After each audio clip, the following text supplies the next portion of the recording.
নমস্কার প্রিয় দর্শক বন্ধু। এলপিজি বা রান্নার গ্যাস নিয়ে অনেক ভুয়ো তথ্য ছড়াচ্ছে সোশ্যাল মিডিয়াতে। এমনই একটি তথ্য সোশ্যাল মিডিয়াতে ছড়াচ্ছে, যেখানে বলা হয়েছে যে এইচপি গ্যাস বুকিং করার জন্য বা সাবসিডির জন্য প্রত্যেককে আধার ইকেওয়াইসি করতে হবে। তড়িঘড়ি ভারত সরকারের যে ministry of petroleum and natural gas আছে, সেখানে নোটিফিকেশন জারি করে তারা বলেছেন যে সমস্ত গ্রাহককে ইকেওয়াইসি করার দরকার নেই। যাদের অপমানিত তাদেরকে ইকেওয়াইসি করতে হবে। দেখুন এই নিয়ে নোটিফিকেশনে কী লেখা আছে।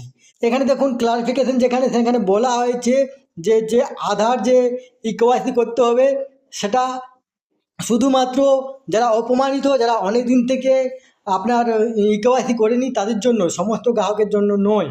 তারপর দেখুন পয়েন্ট দিয়ে লেখা আছে, প্রধানমন্ত্রী উজ্জ্বলা যোজনা গ্রাহক নন, যারা কিছুদিন আগে ইকেওয়াইসি করেছেন তাদেরকে করতে হবে না।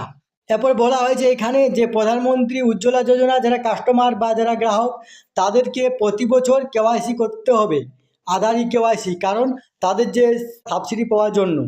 এরপরে এখানে বলা হয়েছে কেওয়াইসি করার জন্য কিন্তু গ্যাস সেন্টারে যাওয়ার দরকার নেই, আপনারা বাড়িতে বসেই করতে পারবেন ফ্রিতে। এরপরে এই ইকেওয়াইসির জন্য কিন্তু কারো গ্যাস সিলিন্ডার সাপ্লাইতে বাধা আসবে না। এই সকল তথ্য এই নোটিফিকেশনের মাধ্যমে বলা হয়েছে।